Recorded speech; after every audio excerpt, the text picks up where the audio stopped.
आपके निवेश के बारे में, जिस तरीके से आपका पीएमएस परफॉर्म करता है, इसके बारे में तो लगातार इन्वेस्टर्स चर्चा में सुनते ही हैं।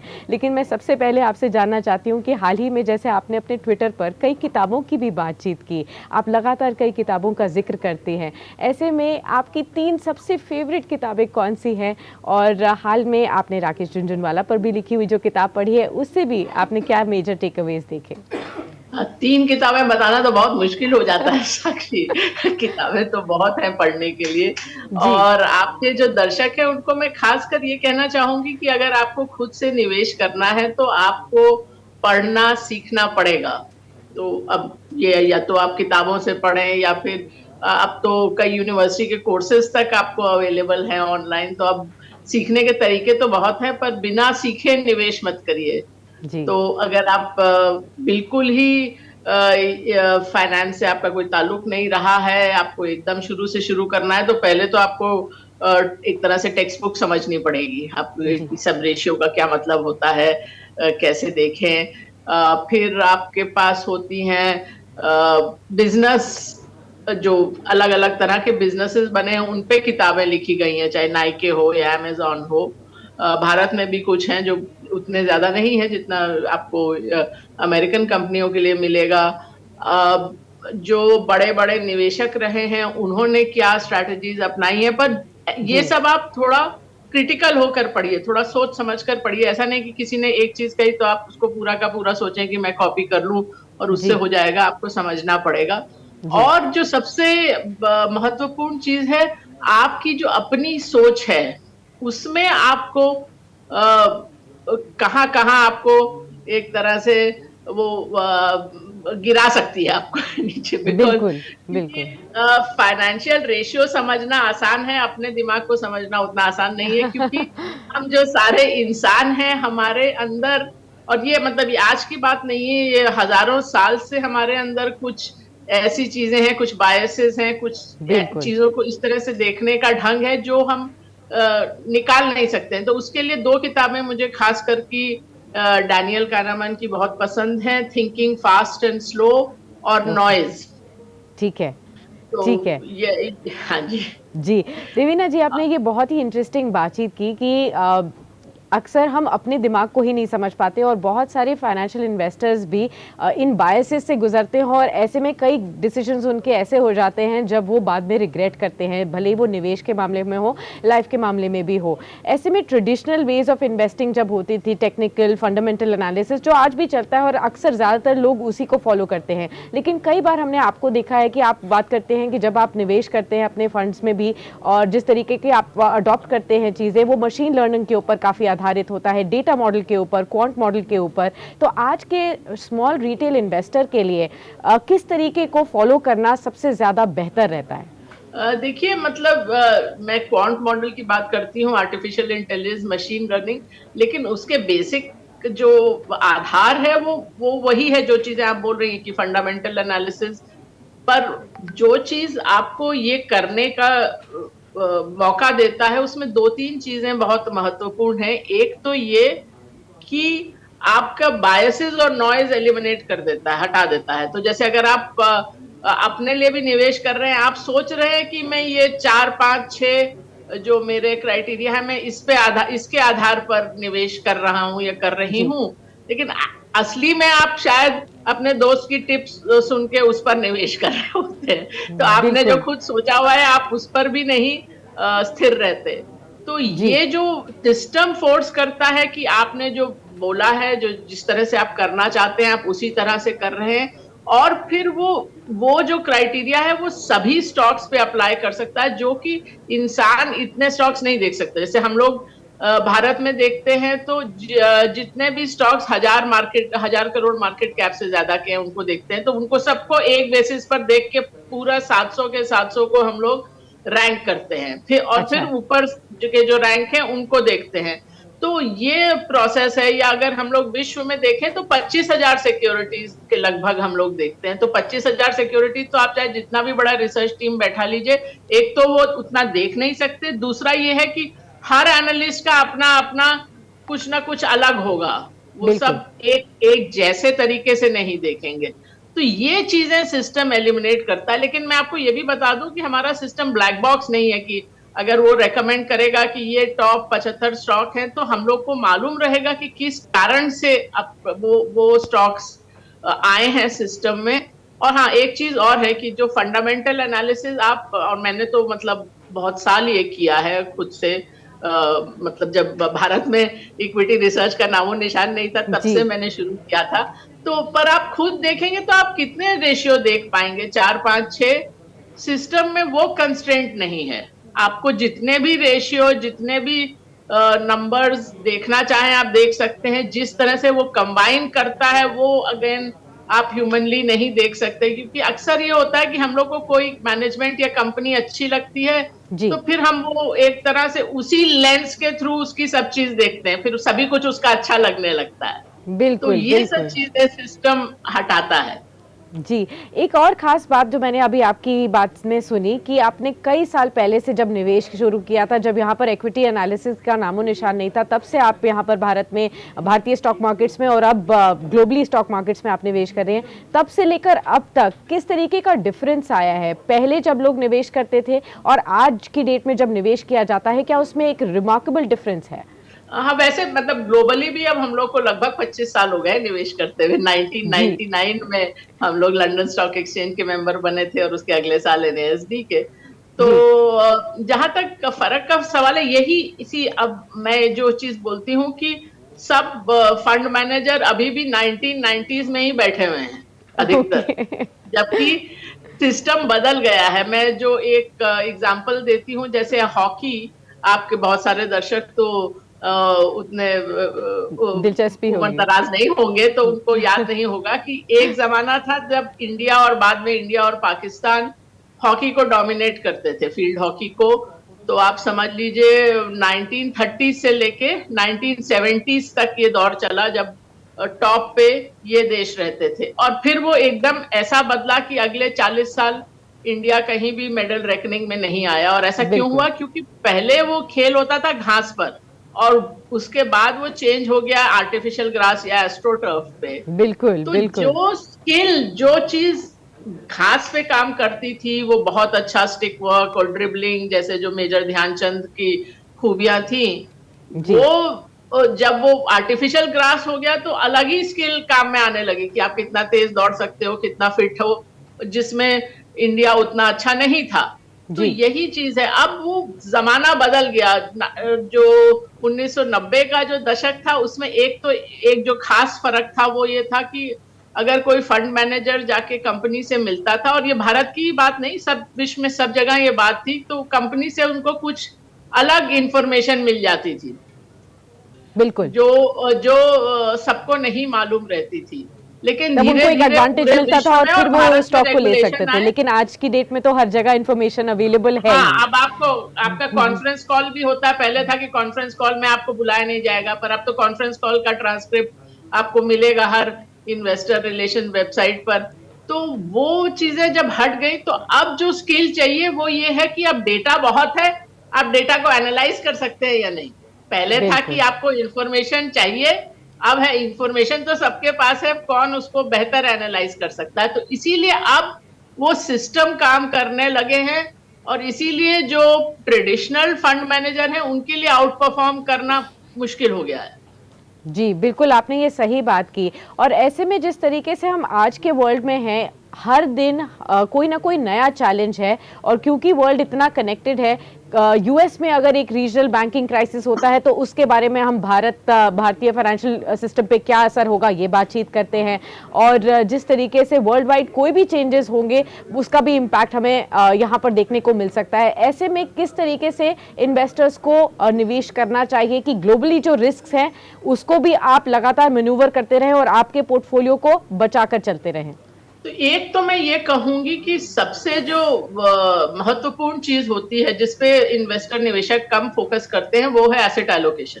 तो जी आप जितनी भी बातचीत सुनेंगे, पार्टी में जाएंगे, तो सबको ये बताने में बड़ी खुशी मिलती है कि अरे 6 महीने पहले मैंने आपको वो स्टॉक बताया था ना, वो देखिए 2 गुना हो गया। जबकि वैसे ये बात अलग है कि उस समय उन्होंने 4 स्टॉक बताए होंगे जिसमें 3 डूब गए होंगे, वो अलग बिल्कुल बात। बिल्कुल। लेकिन लेकिन मेन चीज है कि आप एसेट एलोकेशन जानिए। एसेट एलोकेशन का क्या मतलब है कि आपका कितना इक्विटी में है, कितना फिक्स्ड इनकम जिसमें एफडी भी आएगा, फिक्स्ड इनकम म्यूचुअल फंड भी आएंगे, कितना रियल एस्टेट में है, कितना सोने में है। तो ये सब चीज आप पहले समझिए, बिकॉज मुझे ये बहुत निवेशकों का, और बड़े बड़े निवेशक, मैं छोटे निवेशकों की भी बात नहीं कर रही हूँ, ये चीज उनको कि कहाँ से शुरू कर रहे हैं यही नहीं मालूम होता। तो आपको पहले तो मालूम करना पड़ेगा आप कहाँ से शुरू कर रहे हैं। गूगल मैप में भी आपको पहले डालना पड़ता है आप हैं कहाँ और कहाँ जाना है ना, खाली बोल नहीं होता, स्टार्टिंग पॉइंट भी होता है। तो आप पहले स्टार्टिंग पॉइंट समझिए और फिर आपको कहाँ जाना है। और एसेट एलोकेशन में एक खास चीज मैं बोलूंगी कि आप ग्लोबल डाइवर्सिफिकेशन भी देखिए, ग्लोबली भी निवेश करिए। मैं आपको एक सीधा सा अगर उदाहरण दूं, तो जब मैंने काम करना शुरू किया था 80 के दशक में, तो तब डॉलर 12 रुपया था। तो आप समझ लीजिए एक करियर से भी कम में जो भारतीय रुपया है उसकी वैल्यू 85% लगभग कम हो गई है। तो आप अगर लॉन्ग टर्म फाइनेंशियल गोल का सोच रहे हैं, और अभी तो ऐसा भी अक्सर होता है कि बहुत लोगों के बच्चे बाहर पढ़ने जाते हैं, वहीं सेटल हो जाते हैं, आपका कुछ कुछ इसलिए एक्सपेंसेस भी डॉलर में या हार्ड करेंसी में होता है। तो आपको अगर, और वैसे भी जैसा कि मैंने कहा आप भारत में भी बैठे हैं तो 85% डेप्रिसिएशन तो हो ही गया ना, तो आपको फिर ग्लोबल डाइवर्सिफिकेशन जरूर सोचना चाहिए। तो आप एसेट एलोकेशन समझिए, ग्लोबल डाइवर्सिफिकेशन समझिए, और तीसरा चीज रिस्क मैनेजमेंट। तो अगर आप जनरल सिद्धांत चाहते हैं तो ये 3 चीजें बहुत इंपॉर्टेंट हैं। आप जब भी निवेश करें ये सोच के करें कि मेरे से गलती हो सकती है, क्योंकि जो विश्व में सबसे अच्छे निवेशक रहे, आप किसी का भी नाम ले लें, कोई भी, आप 100% तो छोड़िए, मतलब कोई 80% भी राइट नहीं होता है। गलतियां सबसे होती हैं क्योंकि आपको नहीं मालूम कि भविष्य में क्या होने जा रहा है। तो इसलिए मतलब गलती सिस्टम में है ही, क्योंकि आप भविष्य नहीं देख सकते। तो इसलिए जो भी आप निवेश करेंगे हो सकता है उसमें कुछ गलत हो सकता है, मतलब कि गलत कुछ प्रतिशत तो गलत होगा ही। आप समझ के चलिए कि 1/3 तो कम से कम गलत होगा। तो इसलिए स्टॉप लॉस रखिए, रिस्क मैनेज करिए, और डाइवर्सिफाइड पोर्टफोलियो रखिए। ये भी एक अलग और चीज है कि आप ये जो डाइवर्सिफिकेशन की आपने बात कही ये बहुत इंपॉर्टेंट है, और खास तौर पर जब आपने बताया कि ग्लोबल एक्सपोजर लेना बहुत जरूरी है, तो ज्यादातर निवेशक सोच पाते हैं कि चलिए ठीक है, अभी इंडियन मार्केट्स में तो हम कर रहे हैं, यूएस मार्केट्स के कुछ शेयर्स अब अवेलेबल हैं, ब्रोकर अकाउंट्स के थ्रू आपको वहां पर निवेश करने का मौका मिल जाता है। लेकिन क्या यूएस के बाहर भी देखना जरूरी है इस करंट लेवल पे? क्योंकि एक तरफ देखा जाए तो यूएस काफी ज्यादा ग्रोथ अब उतना नहीं कर पा रही है, क्योंकि ऑलरेडी मेजर ग्रोथ पाथ से गुजर चुके हैं ज्यादातर कंपनीज जो हैं। तो क्या सिर्फ यूएस मार्केट्स में ही एक्सपोजर लेना है या फिर बाकी ग्लोबल मार्केट्स में भी, और कौन सी मार्केट्स आपको पसंद है इस समय? तो ये मैं हमेशा से कहती रही हूं कि US is not the world, कि मतलब आप भारत से बाहर निकले तो लोग सोचते हैं कि एक नैस्डैक का ईटीएफ ले लिया या ऐसा कुछ कर लिया, तो या कुछ यूएस के स्टॉक्स ले लिए तो वो हो गया डाइवर्सिफिकेशन। तो मतलब आप एक देश की बजाय 2 देशों में हैं, लेकिन दुनिया बहुत बड़ी है, और दुनिया में अलग अलग टाइम अलग अलग लीडर्स आते हैं। तो कोई भी, जो मैं कहती हूँ कि कोई भी एसेट क्लास, कोई भी देश, कोई भी थीम, कोई भी सेक्टर हमेशा अच्छा नहीं करता है। तो इसलिए आपको हमेशा चीजें बदलती रहती हैं। आप अगर जैसे जब 2021 में बहुत सारे नैस्डैक ईटीएफ्स और फंड्स भारत में आ रहे थे, उस समय भी मैंने कहा था कि ये 2-3 साल नैस्डैक ने अच्छा किया है, इसका मतलब ये नहीं कि हमेशा अच्छा करेगा। तो अगर आप जैसे इतिहास में जाएं तो 2003 से 7 का समय था जब इमर्जिंग मार्केट्स ने बहुत अच्छा किया था। इमर्जिंग मार्केट इंडेक्स पूरा का पूरा 3.5-4 गुना हो गया था, भारत 6-7 गुना हो गई थी भारतीय बाजार, और ब्राजील 10 गुना। तो उस समय था, उस समय भी ये सब कहानियां आने लगी थी कि अब यूएस की ग्रोथ स्टोरी खत्म हो गई है। तो कहानी अलग चीज है, मैं वो उससे जरूरी नहीं कि जो आप कह रही हैं मैं उससे सहमत हूँ कि यूएस की ग्रोथ स्टोरी खत्म हो गई है। पर हर समय एक ही देश या एक ही देश की मार्केट या एक ही एसेट क्लास अच्छा नहीं करता। इसीलिए हम लोगों ने एक जो ग्लोबल प्रोडक्ट लॉन्च किए हैं, वो मेरा पर्सनल ये मन था कि भारतीय निवेशक जो बहुत बड़े साइज के नहीं हैं उनके लिए भी एक ग्लोबल प्रोडक्ट रहे, तो जो हमारा जो जी। ग्लोबल प्रोडक्ट है वो $10,000 से, मतलब समझ लीजिए 8 लाख रुपए से शुरू होता है, जो कि नॉर्मली उस तरह का डाइवर्सिफाइड प्रोडक्ट आपको विश्व में $1 मिलियन से कम की एंट्री पे नहीं मिलेगा। नहीं मिलता है। ये जी। ये भारतीय निवेशकों के लिए हम लोगों ने ये शुरू किया, और जो कि सब एसेट्स में और सब ज्योग्राफीज में निवेश करते हैं, और हर क्वार्टर वो बदलता रहता है कि कहाँ का कितना वेटेज है। ठीक है, तो ये भी आपने प्रोडक्ट अच्छा बता दिया है कि जो स्मॉल रिटेल इन्वेस्टर्स हैं 8 लाख रुपए से भी इस ग्लोबल प्रोडक्ट को इस्तेमाल करके एक डबल डाइवर्सिफाइड पोर्टफोलियो भी तैयार कर सकते हैं। जो अक्सर लोग सोचते हैं कि बड़े पीएमएसएस में छोटे रिटेल निवेशकों के लिए खास तौर पर कोई प्रोडक्ट्स नहीं होते, तो डेफिनेटली उनके लिए एक काफ़ी अच्छी बात यहाँ पर भी है। अब जैसे आपने एसेट एलोकेशन की बात की और आपने कहा कि एक वेल डाइवर्सिफिकेशन की भी जरूरत है, इक्विटीज़ के अलावा भी आपको कौन सी एसेट क्लासेस इस समय पसंद आ रही हैं? क्या गोल्ड में आपको लगता है लोगों को निवेश ज्यादा करना चाहिए, या कोई और एसेट क्लास जो कि आपके पसंदीदा रडार पर आ रही है? अच्छा, एक चीज मैं और बोल दूं कि ये तो विश्व का था, आपने चूंकि अंत में वो बात करी पीएमएस की, तो पीएमएस तो ऑब्वियसली सेबी का 50 लाख का मिनिमम है, बट हमारा एक स्मॉल केस प्रोडक्ट भी है जो छोटे निवेशकों के लिए, जो सेम सिस्टम यूज करता है। तो जहां तक आपकी ये बात है कि एसेट क्लासेस वो थोड़ा बदलता रहता है, और मैं एक चीज और बोलूंगी कि अक्सर जो भी फैशन में एक तरह से होता है, लोग उधर भागने लगते हैं। जी। तो 2 साल पहले क्रिप्टो का फैशन था, तो उस समय जिन लोगों ने इक्विटी में भी निवेश नहीं किया, अब सीधा फिक्स डिपॉजिट से क्रिप्टो ट्रेडिंग में चले गए। तो बिल्कुल उस समय भी बिल्कुल। मैंने वार्न किया था कि ऐसा नहीं करना चाहिए। जी। और अभी जैसे वो 1-2 महीने गोल्ड अच्छा करता है तो सबको लगता है अरे पिछले साल तो इक्विटी में तो रिटर्न आया नहीं, गोल्ड या एफडी में ही होते तो बेटर था। तो वो आप जी। जो भी एसेट क्लास अच्छा कर रही है उसके पीछे भागेंगे, तो और हर बार अपना एलोकेशन जल्दी जल्दी बदलेंगे, तो उसमें आपको नुकसान ही है। इसीलिए जो भी थीमेटिक फंड या स्कीम आती है, आप देखिए चाहे वो सेक्टर का हो या जैसे नैस्डैक का था इस तरह का हो, या ग्रेटर चाइना, इस तरह की जो थीम आती है, वो जब थीम बहुत मैच्योर हो जाती है, पीक के करीब होती है, तभी वो सब फंड आते हैं, और उसके बाद निवेशकों का घाटा ही होता है। तो जी। इसलिए थीमेटिक फंड में मत जाइए। जैसा कि मैंने कहा, आपका ज्यादा रिटर्न एसेट एलोकेशन डिसाइड करता है, तो एसेट एलोकेशन ही फंड मैनेजर का मेन जो आपके रिटर्न में कंट्रीब्यूशन है, वो फंड मैनेजर का वही है कि वो एसेट एलोकेशन ठीक करके दे। और जहां तक आपका खुद का सवाल है, मैं ये कभी भी नहीं कहती, चाहे आप 25 वर्ष के ही हों, कि आप 100% इक्विटी में डालें, वो नहीं करना चाहिए, क्योंकि आपको पैसे जरूरत हो सकते हैं, बहुत तरह की नीड्स हो सकती हैं, घर खरीदना है, मेडिकल एक्सपेंस है, पढ़ने जाना है, और जो भी है। तो लेकिन जो भी आपका इक्विटी एलोकेशन है, उसको लेके बहुत ज्यादा भी आप बदलते मत रहिए।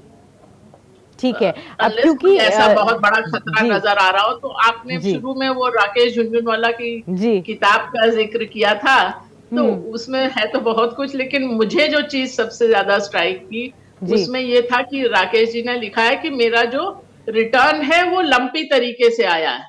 एक बार 1989 टू 92 आया, एक बार 2003 टू 2007 वाला जो पीरियड मैंने पहले भी मेंशन किया उसमें आया, ऐसे आया, और बीच में ऐसा भी गया जैसे 93 टू 99 और समथिंग 94 टू 99, ये सेट कि जी 5 साल जी। मेरा कुछ रिटर्न नहीं आया। कोई रिटर्न तो नहीं हम है। लोग थ्योरी में तो ये समझते हैं कि इक्विटी का रिटर्न ऐसा नहीं है कि आपको हर साल 15-16% मिलेगा, वो कभी साथ में आता है, कभी फिर ऐसा भी जैसे पिछले साल का पीरियड रहा कि रिटर्न नहीं आया, कोई साल ऐसा भी हो सकता है जहां नेगेटिव रहे। तो जी। वो आपको, अगर आप ये चीज को समझ लें और फिर वो एक तरह से अपने पे नियंत्रण रखें कि जब वो पीरियड ऐसा चल रहा है जब रिटर्न नहीं आ रहा, तो आप भाग नहीं जाए, क्योंकि बिल्कुल मार्केट से भाग जाने का भी एक रिस्क होता है। बिल्कुल। आप मतलब ये हम लोग सब समझते हैं कि इक्विटी में निवेशित रहेंगे शेयर मार्केट में, तो उसका एक खतरा है, एक रिस्क है कि वो घटेगा पैसा, लेकिन एक रिस्क निवेशित ना रहने का भी है कि आप बाजार के बाहर रहे और एक बड़ा शार्प अप मूव आया, बाजार अचानक से ऊपर गया, आप नहीं थे, तो वो चीज आप नहीं मेकअप कर सकते। हम लोगों ने तो 40 साल का ये एनालिसिस किया कि जब से सेंसेक्स शुरू हुआ, जी तब से अगर उस समय आपने 100 रुपए डाले होते तो वो 44,000 रुपए हो जाते। जी। लेकिन अगर 40 सालों में आपने 10 सबसे अच्छे दिन मिस कर दिया, आदमी सोचेगा 10 दिन तो इतना नहीं होता ना, कितना फर्क पड़ेगा, लेकिन वो बिल्कुल 44,000 15,000 हो जाता, 15,000 से भी कम हो जाता है, तो आपका 2/3 रिटर्न निकल जाता है। जी। अगर आपने 30 सबसे अच्छे दिन, जो कि औसतन साल में एक दिन भी नहीं है, उतने मिस कर दिए, तो आपका रिटर्न 90% चला जाता है, 44,000 की बजाय 4,000 भी नहीं रहता है। तो इसलिए ये अगर आपने अच्छा वाले दिन मिस कर दिया, और ये अच्छे दिन ऐसे नहीं आता, जब वो बुल फेज में नहीं आते हैं, जब तेजी होती है ओके तब नहीं आते हैं, ये सब ओके आता है इसी में, जब आपको फ्रस्ट्रेटेड लग रहा है पता नहीं क्या हो रहा है, डर लग रहा है, उस टाइम ही एकदम से मार्केट ऊपर जाती है, और अगर आपने वो मिस कर दिया तो फिर वो आप नहीं वो कवर अप कर पाते।